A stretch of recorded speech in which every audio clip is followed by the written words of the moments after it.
Well, first things first, let's talk about Apple Watch because it's so much more now than just a smartwatch for those people that can afford it. Announcements from this event took into account a number of different areas. Jeff Quattromani joins us. How are you, sir? Really well. Thank you, Charlie.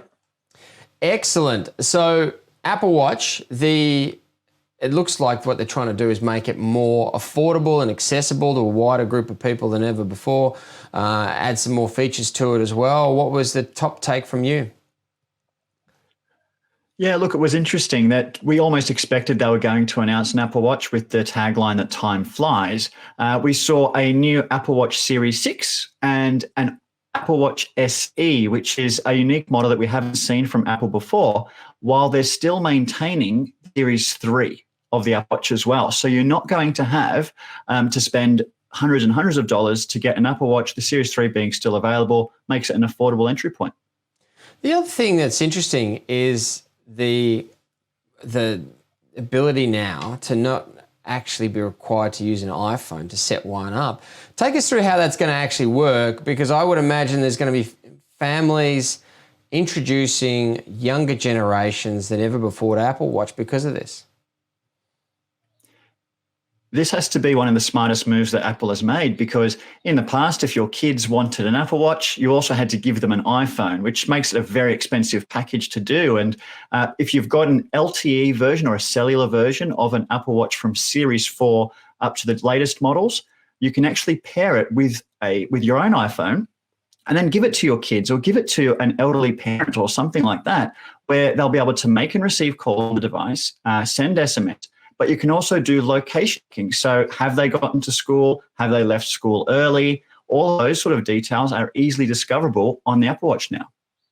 Brilliant. The other thing that I noticed as well was they're talking about not having a power adapter in the actual box. For some models, the more premium models, of course, are going to continue having a power adapter. Interesting insight there.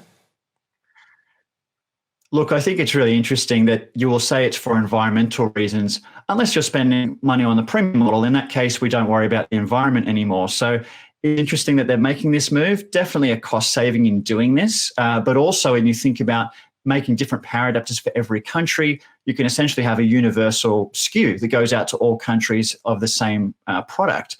So it's a smart move by Apple, but it's a really big indicator and I guess preparing us for when they do decide to announce the iPhone 12, it probably won't come with an actual USB adapter anymore.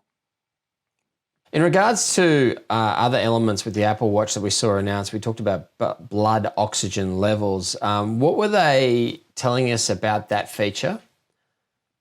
So this is what's quite new with the new Apple Watch, and it's specific to the Series 6. It's not on the SE model, in that it's got a new sensor on it that can actually measure blood oxygen levels, which gives you a good indication as to what's actually going on with the blood flow in your body and compared to how hard your lungs are working.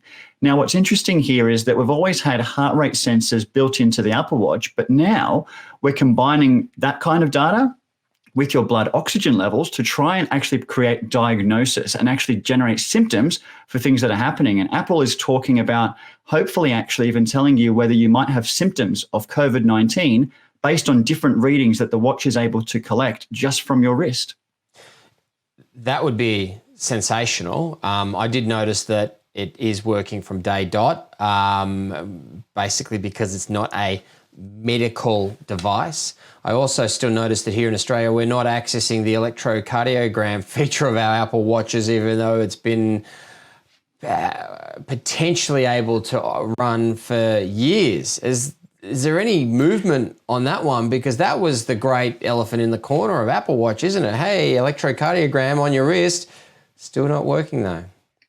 Yeah, absolutely. And it's actually quite weird that Apple advertises this on TV. When they do their Apple Watch ads, they do mention the ECG feature, which does not work or is not even available in Australia. And that's because it needs to go through the TGA for basically being recognized as a medical device. And that makes the Apple Watch a therapeutics product. And that process does take a long time. And we've seen Fitbit want to do this, as well as Withings with their smartwatch. None of them have actually passed through the TGA yet, which is why it's not available in Australia.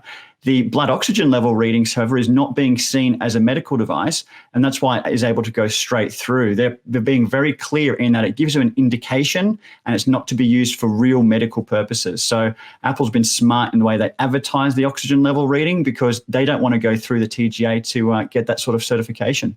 And I noticed that Fitbit has just received approval from North America and Europe for their ECG component on their Fitbit devices too. So hopefully that will give Apple a bit of a hurry along for this market. And we'll talk more about some of the Apple Watch features in regards to the ecosystem around Apple a bit later.